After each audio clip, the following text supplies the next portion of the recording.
Hello, hello, good evening, everyone. Welcome to the National Women's Health Network Spring Virtual Awards event. My name is Sequoia Ayala, and I'm the chair of the National Women's Health Network's Board of Directors. On behalf of the network's board and staff, I'm so grateful to have you all join us as we celebrate our honorees and their powerful accomplishments this evening. I want to take a moment to briefly acknowledge everyone who's joined us and on time at that, because, you know, I struggle with that, but I appreciate y'all 5 after and already coming in. If you haven't already, you know, drop us in the chat where you're joining us from. I'm here in DC and I am escaping the cicadas by staying indoors. Tonight, I want to take a special moment to acknowledge our sponsors. Without them, the network would not be able to advance the health of all women. You all are a part of the network's family, and we thank you for your unwavering support of our work. We are grateful for each and every contribution, from individual donations to larger sponsorships. The network is indebted to those who continue to help us undertake this vital work. For those who may be joining us for the first time or need a little refresher on the work that the network does, I'd like to share a little bit about our mission. We aim to improve the health of all women by giving them the knowledge they need to get the healthcare services that they deserve. We challenge policy. We actually change policy. We support informed consumer decision-making and save lives. Healthcare is a human right, and the network is committed to standing up for women's health in a way that honors all women in all of their diversities. Since our founding, we have worked hard to make sure that all drugs and devices approved by the FDA are safe for women.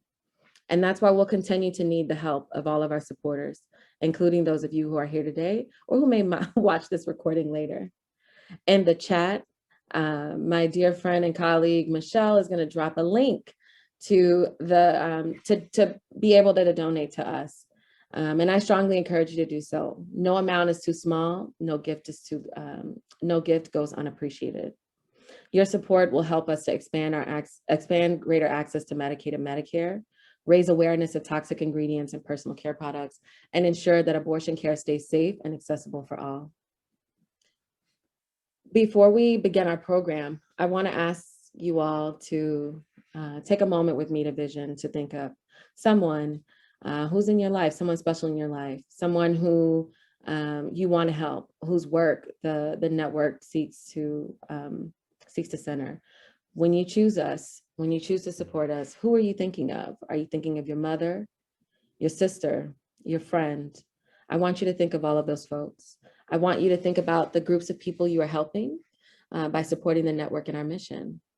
You're supporting low-income women, women of color, immigrant women, young people, queer and trans folks, and other folks within the LGBTQ community, and other people whose voices are often not heard and their stories are not told. All of us are here to change that, and I know we will.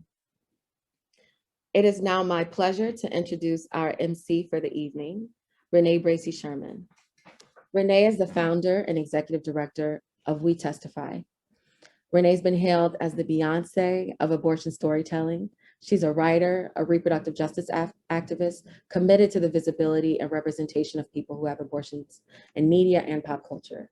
She's among one of the most vital voices in elevating the conversation about abortion experiences and uses creative and innovative strategies to shift the conversation, centering people of color and other marginalized identities.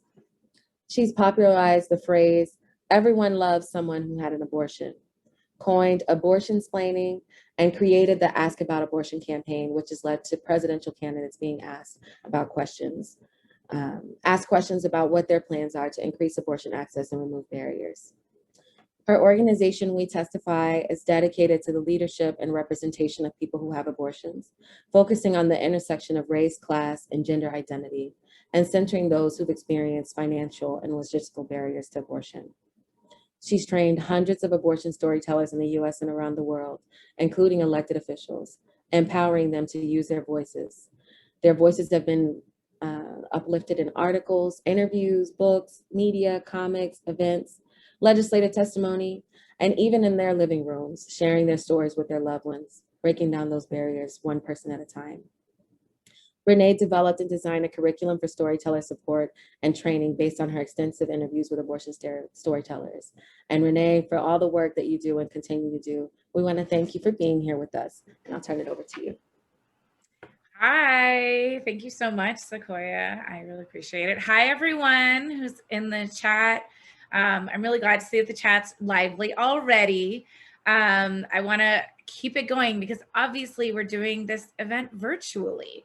So that means that we can't do, you know, the normal clapping and cheering, but we can show people a lot of love and interaction and all of that in the chat. So I hope that you will join us in the chat and share all your love there. As I mentioned, traditionally, the National Women's Health Network has held the Barbara Seaman Awards for Activism in Women's Health.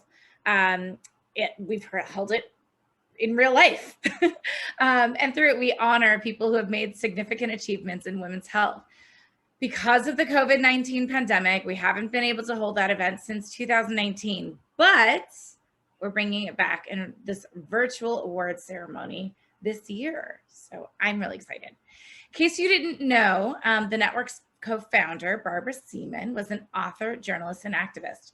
Her book, The Doctor's Case Against the Pill, led to Nelson Pill hearings and ultimately the first informational insert for any prescription drug. Today, many of us take it for granted that patients have so many ways to get information that help them use prescription drugs safely. But the concept of a patient package insert is just one example of the accomplishments that are made by the activists who came before us. Barbara understood the importance of raising the voices of future activists in women's healthcare. That's why the network has chosen to give out the Emerging Activist Award to honor the spirit and approach of Barbara's mentorship and empowerment of the next group of phenomenal emerging activists.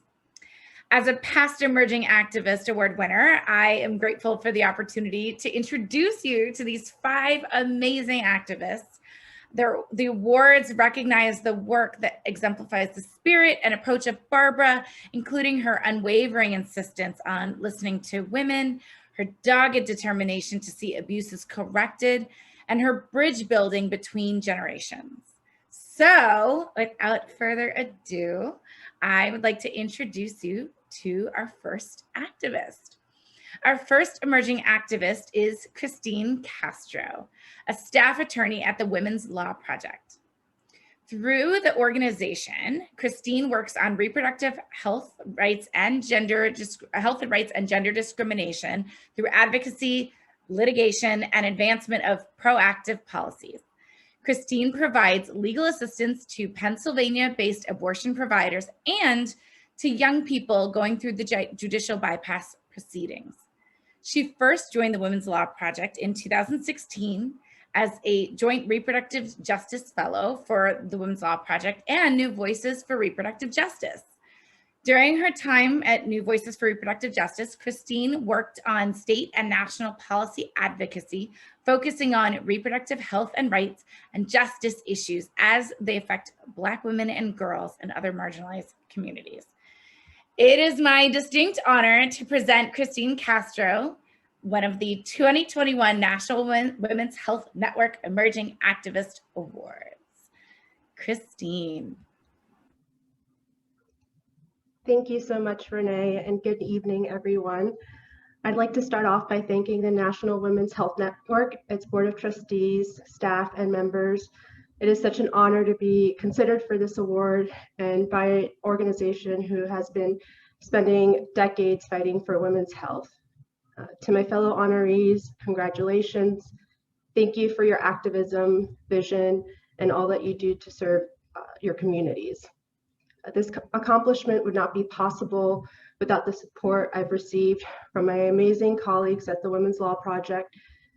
I'd like to give a special thanks to Carol Tracy, our executive director, for seeing my talent when she offered me a full-time position at the conclusion of my fellowship. And to Sue Fritchie, who I partner with on all reproductive rights work at the Law Project, for her guidance and incredible mentorship. I'm also here because I find a lot of joy in my job.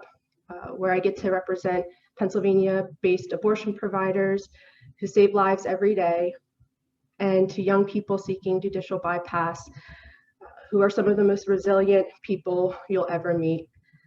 I share this award with them. I'd also like to thank my friends and partner for their unwavering support and love. To my partner, thank you for giving me space to rant about how our state assembly is failing pregnant people and their families, and for bringing calm and peace when my cup is empty. Lastly, I'd like to thank my family, and in particular, my mom and sister. I was basically raised by my sister Grace because both of my parents, who were undocumented and had immigrated from Ecuador, worked day shifts in the food industry and night shifts cleaning buildings.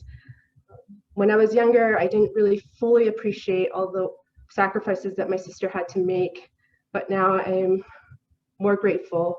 I couldn't be more grateful.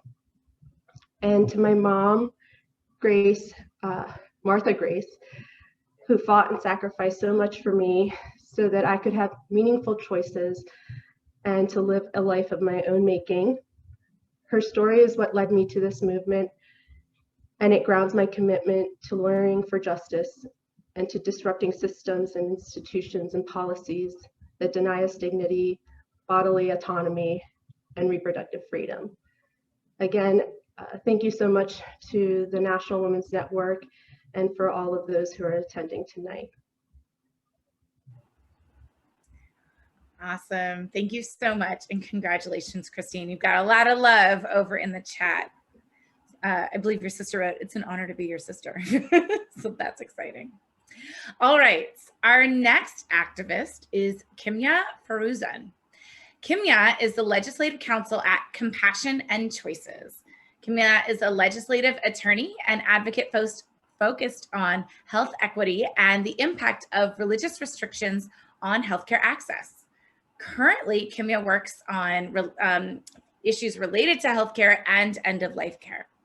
Previously, Kimya has worked in reproductive rights and justice and has advocated on issues of immigration, workers' rights, and racial justice. Kimya is a graduate of Temple University Beasley School of Law and College of Public Health, and that's located in the beautiful city of Philly, where she was born. Outside of work, Kimya serves on the board of HEART, volunteers with people seeking abortion care, and serves as a volunteer interpreter for people who have recently migrated to the United States. So much amazing work. It is my deep honor to present Kimya Fourozan, 2021 National Women's Health Network Emerging Activist Award. Congratulations. Thank you so much. It is such an honor to be here tonight and to accept this award. It's, I think I've been feeling overwhelmed since I got the email about it, and I still feel overwhelmed just by the honor that it is. I wanted to just give a thank you to everyone at the National Women's Health Network who made this event possible and who also just makes all of their work possible. So everyone, the staff, the board members, the interns, everyone.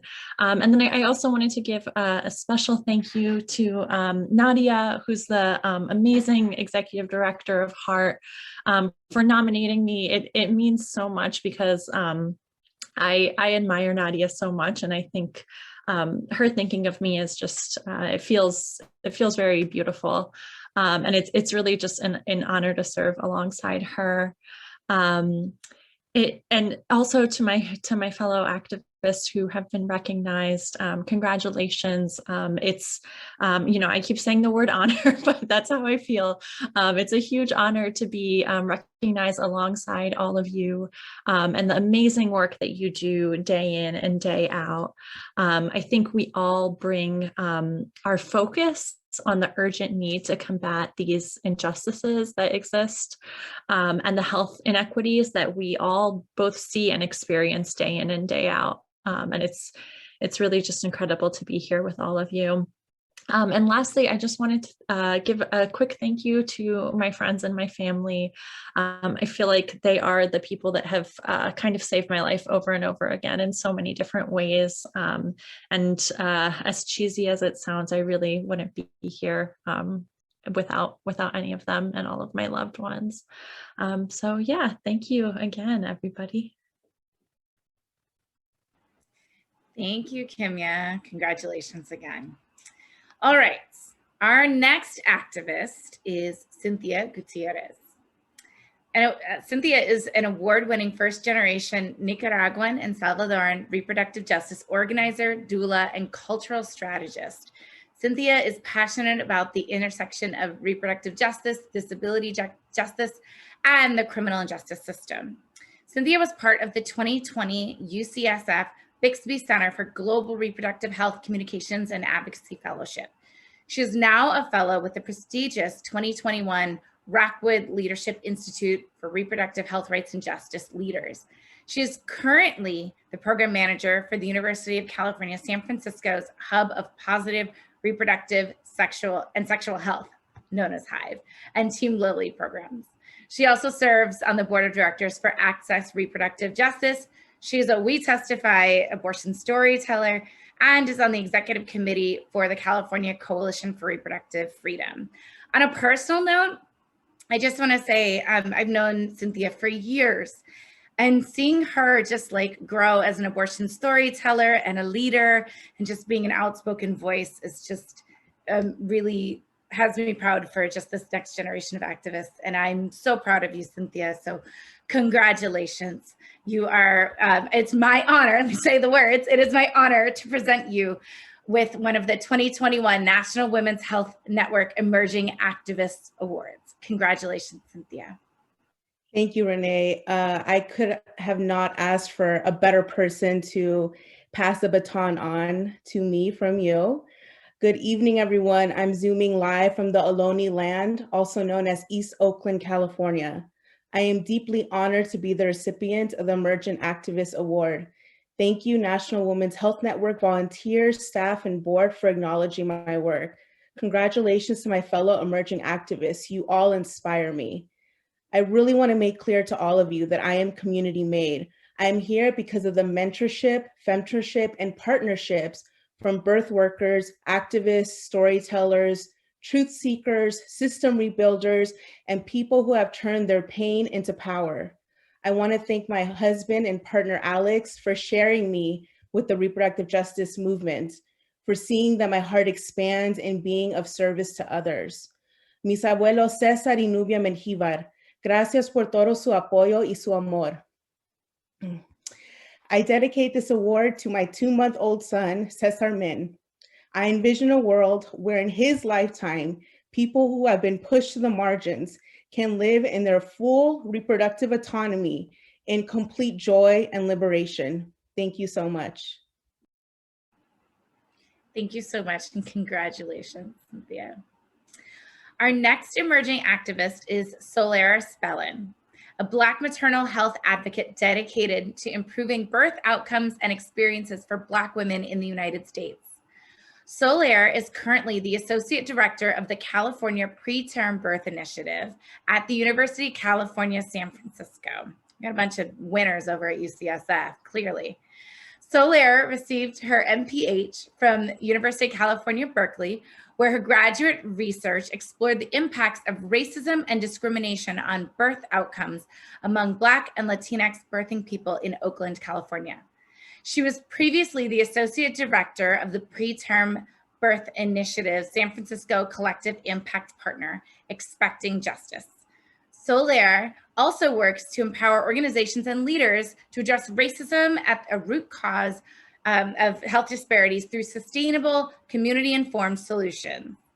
It is my honor to present Solaire Spellen, one of the 2021 National Women's Health Network Emerging Activist Awards. Congratulations, Solaire. Thank you so much, Renee, and everyone. Thank you to the National Women's Health Network and to those who recognized me and saw me in this important work. I am beyond honored to be receiving this award tonight. I'm feeling like what a fabulous way to start off summer 2021. And I'm also feeling so humbled to accept this award among a cohort of really inspirational and phenomenal women. I mean, come on, right? I mean, it's such an honor.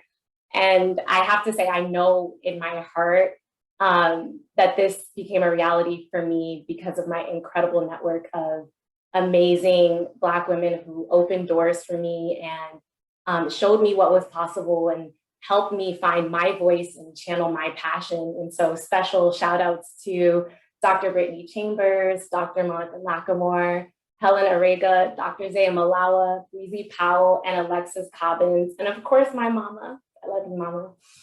And thank you just for your limitless belief and support. I feel so lucky to be living my passion and fighting for birth justice and racial equity in the best ways that I know how.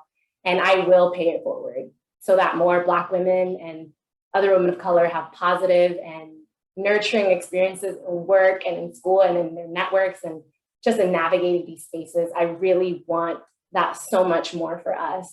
So thank you again. Thank you so much. Congratulations, Solaire. Our final emerging activist is Toni-Michelle Williams. Toni-Michelle Williams is an auto theorist, performance artist, embodied leadership and somatics coach, and the executive director of Solutions Not Punishment Collaborative. Grounded in humor and joy, she is celebrated as a community organizer in prison abolition and addressing the criminal injustice reform issues and leadership development for Black, transgender, LGBTQ people, sex workers, people living with HIV, and Black youth.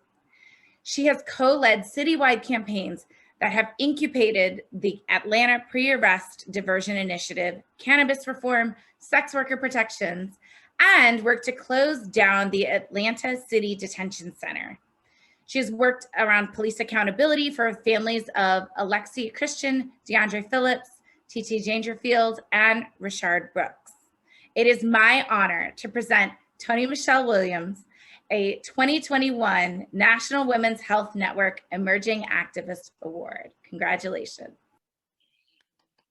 Thank you so much. I'm so excited and thankful to folks at the National Women's Health Network for the opportunity to serve and be acknowledged for the work and the lives that have impacted me and that I've impacted over the last 10 years. When I first started my leadership journey in 2010, I was a baby queer, learning how to fight for my voice and my right to learn and live on an HBCU campus so that I could really be my full authentic self. And I had no idea that I would find a community of folks who had the capacity to see all parts of me and also had the capacity to envision a world where we all are living and thriving safely and freely.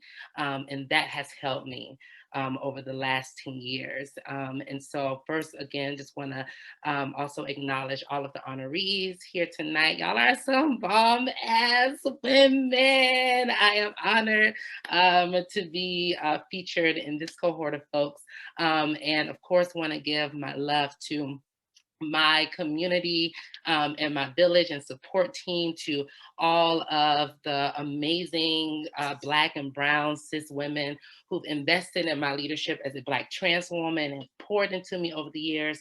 Sotril Benvera of the Racial Justice Action Center, Ms. Dee Dee Shambly of the Gender Incorporated here in Atlanta, Marilyn Wynn from Women on the Rise, who's closing the jail down in Atlanta, to Faith Fitzgerald, Irma Hinkle, Raquel Willis, LaToya Perkins, and so many others. Also to my partner for loving me and seeing all of me and choosing us, especially in the pandemic, because that was hard.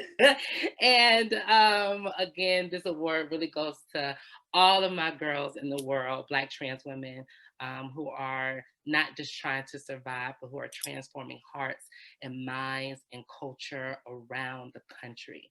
And so this is an honor during this time. Happy Pride Month, everybody. And thank you so much. Congratulations, Toni-Michelle, and congratulations to all of our emerging activists. Let's give another round of chat applause in the chat there, and yourself, I guess, at home, for all of our award winners. Congratulations, Cynthia, Solaire, Kimya, Christine, and Toni-Michelle. Their speeches were all so moving and a wonderful reminder of how our communities make us the activists that we are, and we cannot do this work alone. We're now going to take a few minutes for a brief Q&A with our emerging activists, hosted by Sequoia. We've received some questions before the event, but please, if you have more questions, throw them in the chat, and we'll try to get to as many as possible. Thank you, Renee, and thank you so much to all of our wonderful, wonderful emerging activists tonight for your hard work, your dedication, and your commitment to women's health issues. I want to bring back up Toni-Michelle, my family, and also fellow Hotlanta, AT-alien, all of that good jazz. What's up? Hey, I haven't seen you in so long. I know, I'm like, I stay on Instagram, seeing all the updates. I love to see it. Been such a long time since we've been out. I'm hopeful that we are over the big hump of this. So thank you so much, Toni-Michelle, for what you do.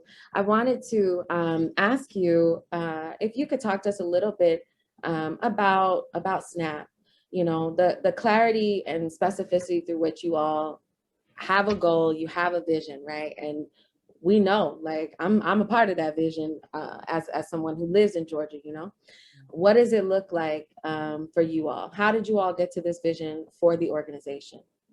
Absolutely. So SNAPCO, the Solutions Not Punishment Collaborative, started actually in 2013 as a coalition. A group of folks came together to fight against the city of Atlanta's attempt to banish Black trans women who were engaging in sex work from the Midtown area. And we were successful in that campaign. And they hired 2 organizers, myself and Dean Steed, as part-time organizers to support in building the leadership of trans folks who wanted to be community organizers and activists and lead those like transformative campaigns. And so together we were able to build out 2 programs that again have incubated major policy reform in Atlanta, from marijuana, reclassifying marijuana as a non-arrestable offense, which was a campaign led by 7 Black trans women and our allies.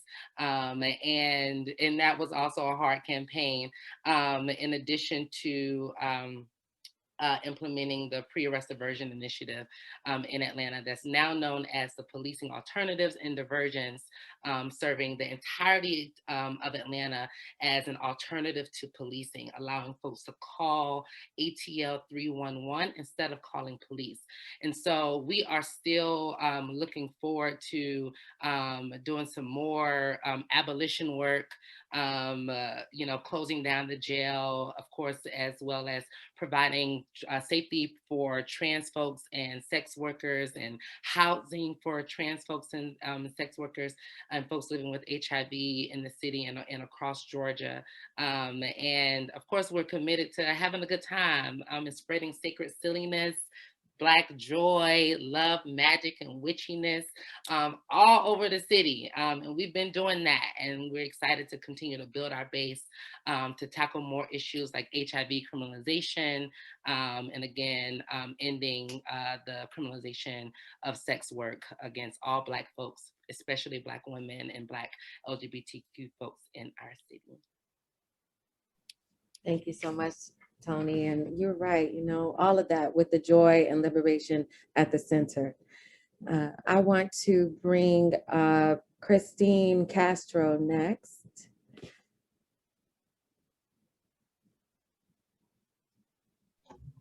Hi, Sequoia. Hi. Hi. Nice to see you. I know, same. So Chris, the question we have for you is, with the increasing number of anti-abortion rights bills across state legislatures, how can someone best get involved in advocacy work? Well, I think the first important thing is to vote and on all elections, not just the presidential election. So as you mentioned, there's a lot of traction in the states moving these really regressive abortion bans, and that's being moved by politicians that are elected to hold that office, right? And in some states, politicians that oppose abortion maintain the majority control of the state legislature, like here in Pennsylvania, who the Republicans control both the House and the Senate, and we actually have three, maybe actually more than three abortion bans currently moving, and just today the House passed a fetal remains bill. And we have a governor who will veto that ban, but at the same time, this is a waste of resources and time instead of investing efforts into really addressing the grim realities of what COVID revealed and the support that Pennsylvanians need. The legislature entertained these bans for 13 hours in these in several hearings that they had earlier this spring. And again, so like you need to vote, and then also to calling your representatives and to voice your opinion on your opposition to those bans. And I think too, it's really important to reach out to your local abortion fund. In Pennsylvania, we're one of the states that bans the use of Medicaid for abortion unless it falls in one of the three exceptions. So it's the Emcee HIVE.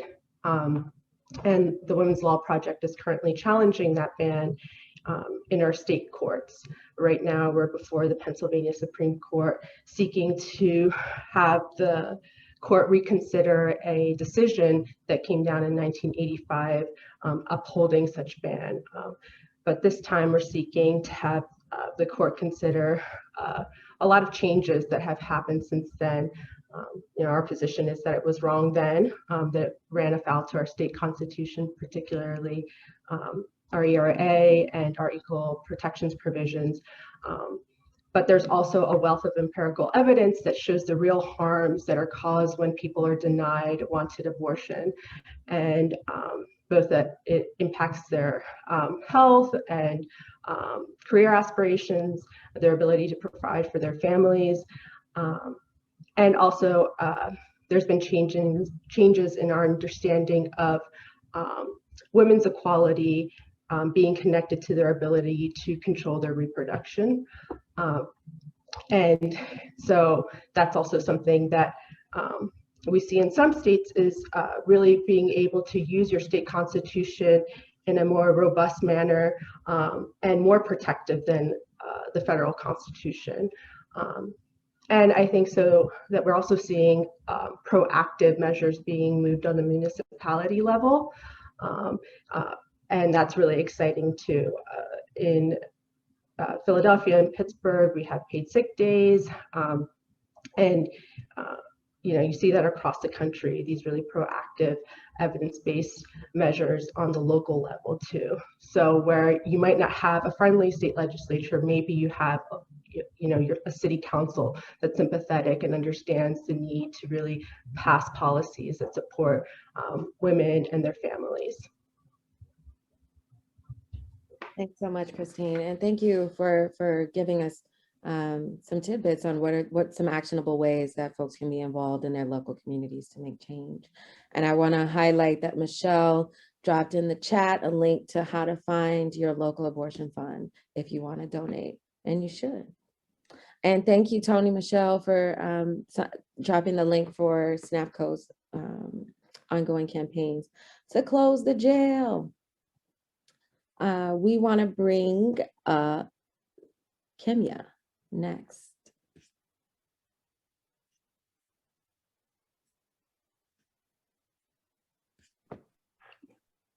Hi, Kimya. How are you? I'm good. How are you? Good. Nice to see you. You too. And would love to hear from you about your the work that you're embarking on now, particularly work that is for a lot of our communities has been one, you know, that we've been forced to address in such a difficult time, the transition from life to death. So can you take us through what are the first steps that you'd recommend an individual take when they start planning their end of life care? Or what are some things that folks want to talk about with their loved ones? Yeah, so I think you touched on kind of perfectly what drew me to that work, is that there, unfortunately, like so many other areas of healthcare, there are really extreme disparities at the end of life for communities of color. For example, when you look at kind of like hospice enrollment and people that are getting that that support, that you know, kind of support that touches on multiple different needs, the disparities are very, very extreme. The same thing goes for advanced planning, for advanced directives, different things like that. So the disparities are very much there. I think also the movement has struggled with being, you know, very focused on the people that have had means and have had access. So they've been very focused on white folks and not really addressing these disparities that communities of color face. And so there have been challenges coming from kind of every respect. And I think for people to kind of embark on maybe thinking about that, I think looking into being able to do some life planning documents, if that's something that you're interested in, that can be helpful to state your wishes for if you are, you know, find yourself in a state where you can't make medical decisions for yourself, what your wishes are in order to maintain your autonomy. I think as well, just having the conversation, I think that can be very hard as well. It's not something that people want to ever think about. Nobody ever wants to think about kind of making the transition and beginning the active dying process. And when we do think about it, most of us think about, you know, dying in a very peaceful manner at home, hopefully in our sleep maybe, or just in a peaceful way. And so it can be really hard to think about, well, what if I'm in the hospital, or what if I have all of these options for potentially aggressive treatments? Is that something that I want? And so I think that beginning to have the conversation at home can really help. And then I think as well, it's, I think, you know, for a lot of young folks, hopefully we live our time and we don't have to experience these issues too early on. But just remembering that thinking about it now, you know, documenting things, if that's what you want to do, those can be good things to do kind of at any age. Yeah. Thank you so much, Kimya. Thank you. And just the, you know, the name of the organization you're working with, Compassion and Choices, really deeply sitting with me, those two things. Thank you so much. I want to now ask Solaire, Spellen, some questions. Hi, how are you? Hi, good. Hi, Solaire. So what are some best activist and administrative practices that, in your experience, actually cut down racial disparities in healthcare? As a birthing person who's had 3 hospital births, I can tell you it's needed, right? We know it's needed for folks to be able to be their best self-advocate. Yeah, it's a good question. So in this work, I really like to lift up to everybody that you have to first be listening to those who are most impacted by the issue that you're trying to address. So in talking to different institutions and hospitals and agencies who, you know that this is an issue, know that we are trying to focus on anti-racism within the healthcare setting to address these adverse birth outcomes. It's really important that we start by centering those who are impacted the most. And not only that, but building the pathways to actually do that work successfully, right? Like you have to ask important questions like who is at the table making the decisions? Where are you actually investing time and money? Who's vetting your work and your outcomes?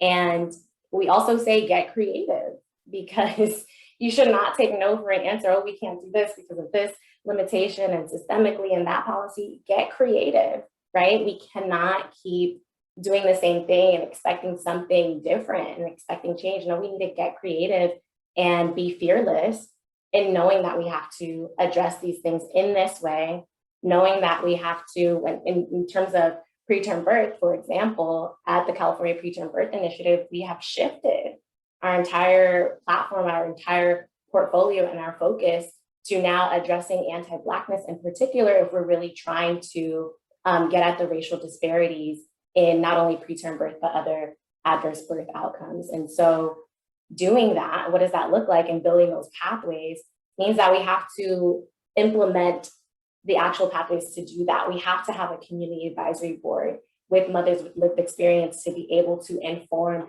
and partner with us to be able to say, this is the research you need to focus on. This is the data that you need to change that policy or implement this policy. This is where you need to put your money. These are whose faces need to be on your media campaign. Y'all should check out Voices for Birth Justice. I'll put it in the chat. There's a beautiful campaign just really showcasing and centering and highlighting the advocates that are in this work. It energizes us when we see people that look like us, that have the same experiences, that are fighting for this. And so that is always what I recommend being a first step in doing that and doing that work well.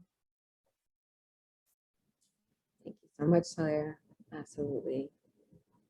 Elevating the voices of those who are most disparately impacted to show us the way. Thank you so much.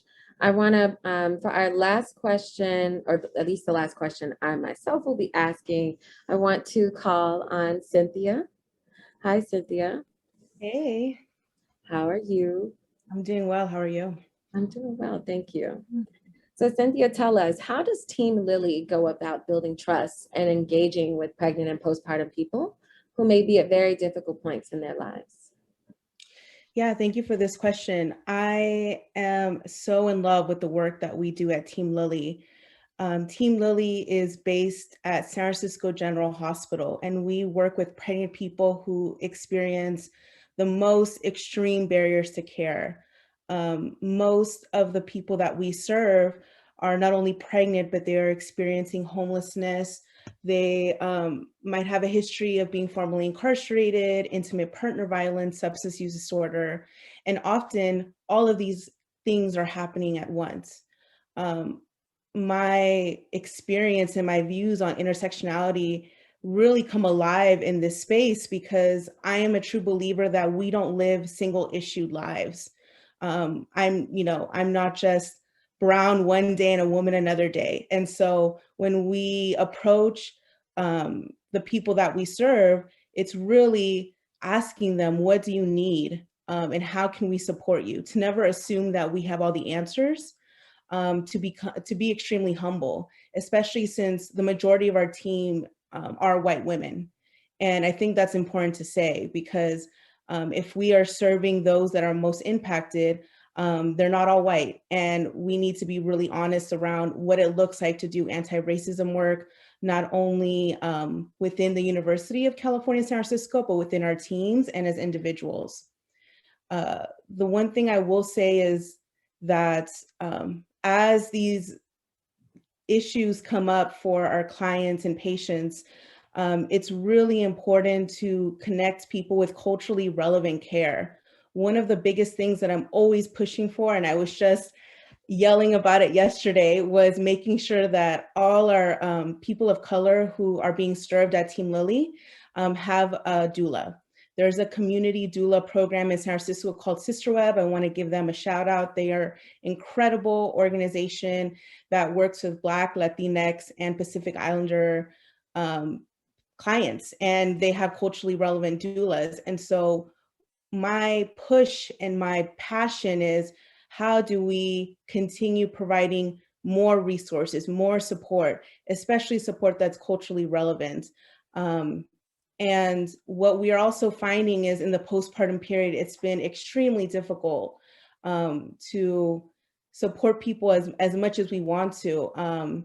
Unfortunately, funding typically only goes for the pregnancy period. And so our next level of work is how can we continue this work in the postpartum? Because the work does not stop when baby arrives earthside. Absolutely. How does the work continue forward postpartum? And right, like you said, earthside, and the reality is that we have a lot of work that all of our compas on this panel are doing to create the environment that actually supports that actually supports people in the postpartum period to live their full lives, right? So issues around criminalization, issues around denying access to care, issues around denying folks the ability to work in sex work with dignity and in a way that their safety is prioritized and that their humanity is acknowledged, right? So I want to take a pause and say that I know that there were some questions that folks had for our panelists. If you would like, we'd love to invite you all to continue to submit those questions, and we'll try to get to them in the chat. I'm going to turn it back over to Renee, who's going to take us through the rest of the evening. Awesome.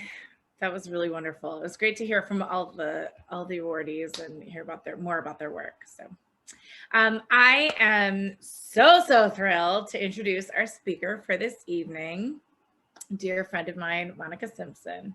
She is radical, she is remarkable, and she is real.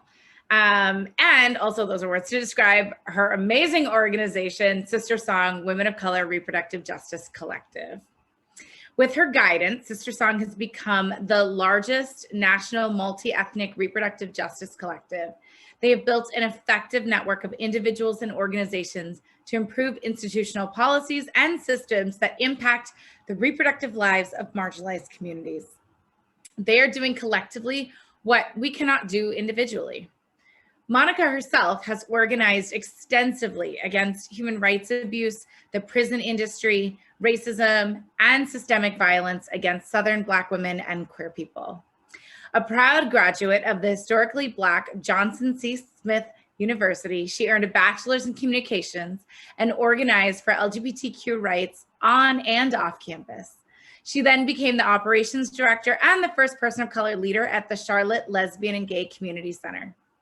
Next, she trained Black youth in activism, philanthropy, and fundraising at the as the Ujamaa coordinator for the grassroots leadership.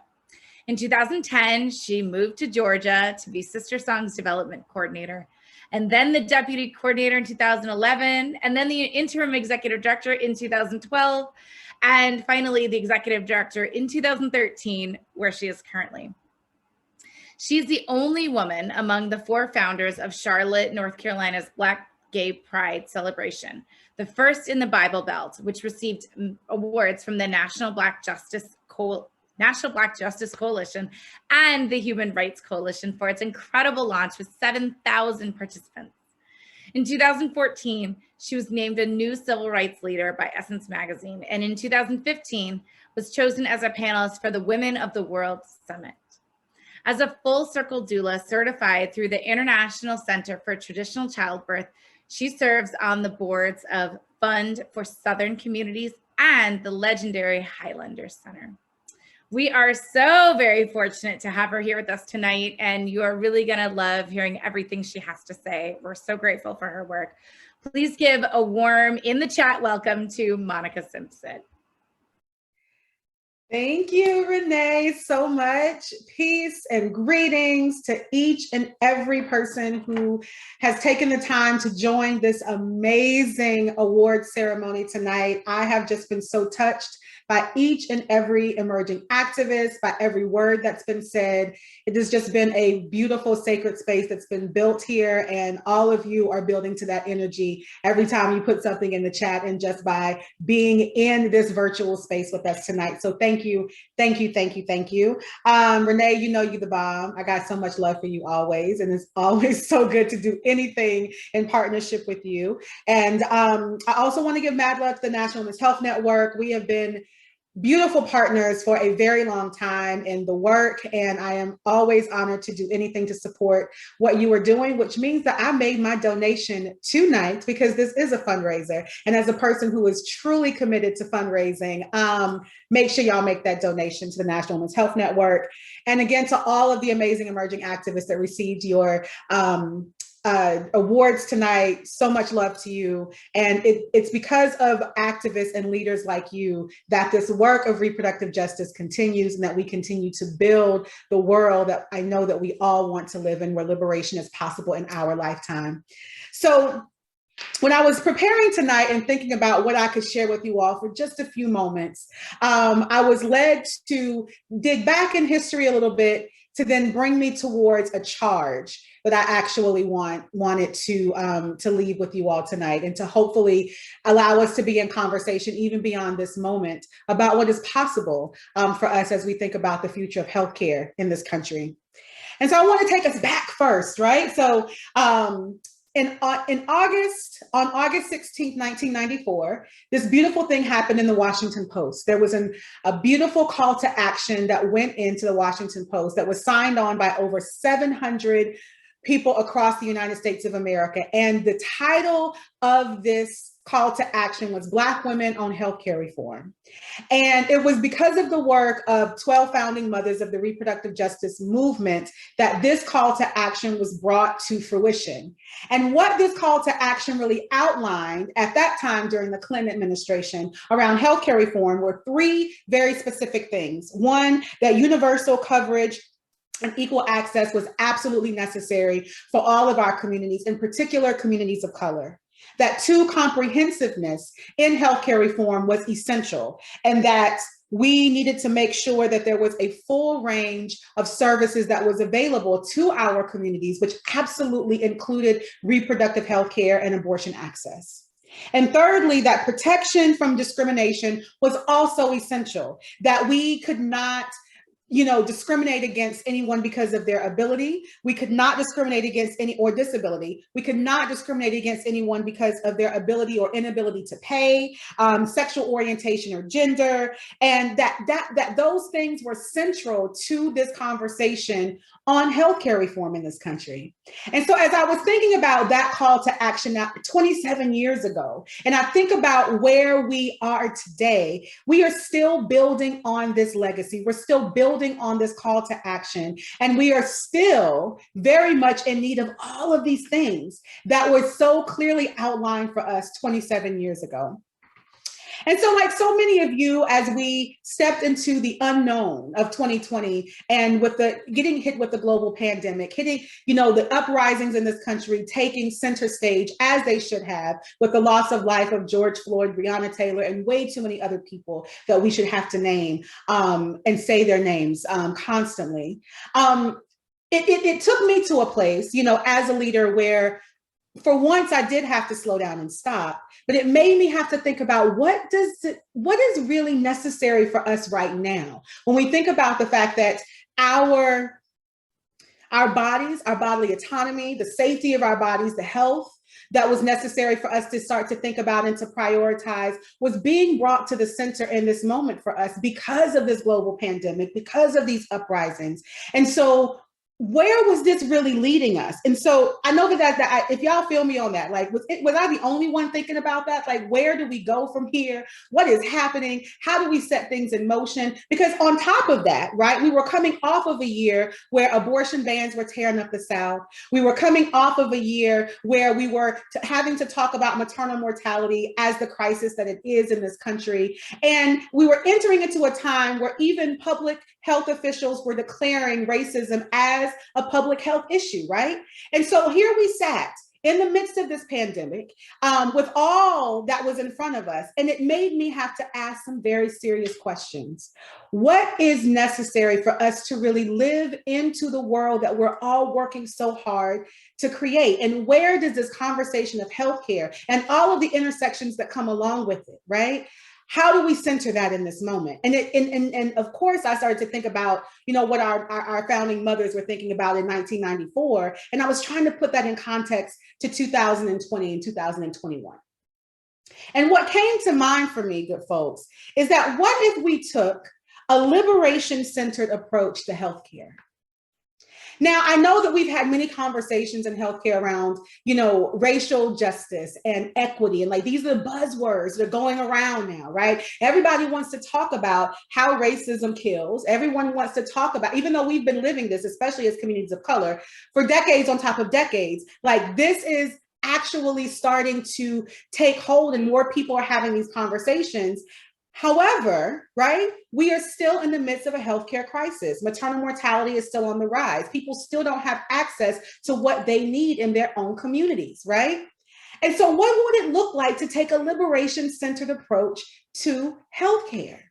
What would it look like if we were centering the most marginalized in those communities that have been historically pushed to the margins in healthcare reform? What does it look like whenever we're actually being community-led, right? And not necessarily seeing that as something that's new or different, but we're actually kind of leaning into the culture of where we've always been in our communities, right? Where we actually are the experts of our own bodies and our own experiences. What does that mean for us if we are, again, centering that community-based approach? How can we take this liberation approach from the classroom of those who are being educated in healthcare reform, public health, all the way to the exam rooms? And so we start to see, a world where people are not dying in childbirth or people are not able to access the abortions that they need. And so it's been bringing me into this new level of consciousness whenever I've applied liberation work to liberation as a concept to everything that I do. I've been an organizer for over 20 years. And so liberation is always what I've been fighting towards. And I found myself asking myself the question, why have I not thought about that in terms of healthcare? And what does it mean, again, for us to think about the abolition work that we do and the work that we do to ensure sexual freedom and all the things that we do that are directly connected to reproductive justice from that liberation standpoint, and actually starting to center that, right, in our conversations around healthcare. And so I'm doing a lot more I'm allowing myself the ability to not be so structured, but to actually be more visionary and thinking about what is possible and what is necessary for us as we think about healthcare. As I thought about each of these activists that were awarded tonight and all of you who are doing this work from so many different intersections, from so many different places, from all across the country, right? When I think about that, I know that at the core of our work, we all want to be free. We all want to be free to be able to make our own decisions. We all want to be free to be able to access what we need whenever we need it. And we want to be able to leave a world behind to this next generation and the generations beyond that, where they are able to live into their best selves and fulfill their destinies. And for me, the only way that that happens is when we are taking a liberation approach to healthcare, not just in the streets, but in the exam rooms, not just as we're marching, but as we are providing care and making sure that people have access to what they need. And I think that each one of you have your own definition as to what that looks like for you in terms of how you're doing your work, whether you're centered in birth justice or you're centered in public health or whatever that is. But if you were to, my charge to you all today is to center liberation, right? There are two quotes that I live by, right? One is around my artistry, and that's Nina Simone says it's an artist's duty to reflect the times. The other one is in honor of Pride Month, right? Is the quote from Audre Lorde that we don't live single issue lives, right? We can't have single issue movements because we don't live single issue lives. And that is at the core to me of what does it mean for us to lean more into this discussion, into this thought of liberation-centered, healthcare. And what then does that mean for our organizing? What does that open us up to, right? If we're leading from the lens of liberation, right? Not from the lens of scarcity, or not from the lens of fear, or not from the lens of us having to always have to feel like we're fighting to make up and to create something. No, but we're actually moving and organizing and creating around liberation, y'all. Like, this has been exciting to me. And I feel like everything that all of the activists have said, all the conversations I've seen, you know, kind of really coming together in this virtual experience tonight is leaning more and more and more into that. And so, what does liberation-centered healthcare look like for you? What does that feel like for you? Can you all give me some energy in the chat on that? Because I'll tell you one thing, I am a call and response country girl. And so when you ask me to do a keynote speech, I am not just gonna talk to you, I want you to talk back to me. And so we're gonna use that chat, you know, for you all to do that. What would that look like if we were taking a liberation approach to healthcare in this country, right? A liberation approach to birth equity, to birth justice, a liberation approach to our public health work, a liberation approach to how we are moving our work in terms of abortion access in this country. And believe me, I know we've had some successes, right? Like, yes, we got some good news, you know, last week or so, you know, with, you know, the Biden administration not putting the HIVE amendment in the budget. However, Helms is still there, and there's still so much that we need to continue to push this administration on to ensure, right, that healthcare access is something that is absolutely available and accessible to all, and that reproductive healthcare is centered all the time. Yes, Cynthia, being able to take deep breaths. Yes, absolutely, that's what that means, right? Limitless options and choices. That's what a liberation-centered healthcare would look like for you all. What would it mean for you? What does it look like for you? What would it open up for you as an organizer, as a practitioner, right? As a student in this work? What does it look like for you? And you can put that in the chat, and you can hold on to that, because that's what I want you all to leave with tonight, right? We're here to celebrate these amazing activists, and I want you all to leave with something that you can take away from this event, right? Thinking about creating in your mind your own definition, your own way of thinking about liberation in healthcare, dismantling systems of oppression, white supremacy, and capitalism. Absolutely. That's what that looks like for us, y'all. And so I didn't want to have a speech tonight where I was giving you bullet points and all of that. I wanted this to be a visionary space. I wanted this to be a space where we could actually dream and create with each other the world that we want to be in. Because I know that I've been doing this work for a long time. And we've been fighting these systems, and we've always been in this reactionary mode, right? Of having to react to our opposition. But I want to encourage us to take a moment to take those deep breaths, to think about creating the world that we want to live into and moving from that place, right?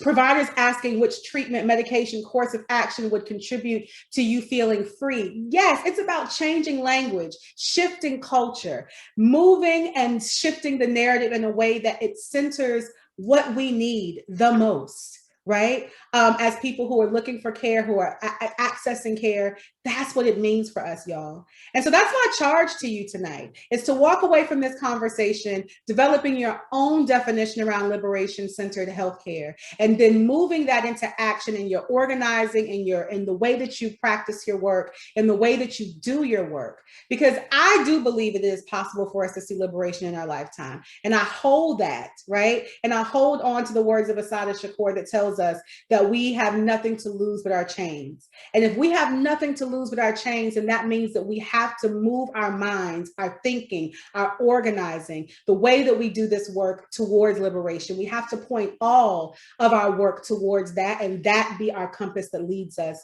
to the new world that I know that we all desperately want to be in. So I hope that you all will join me in that.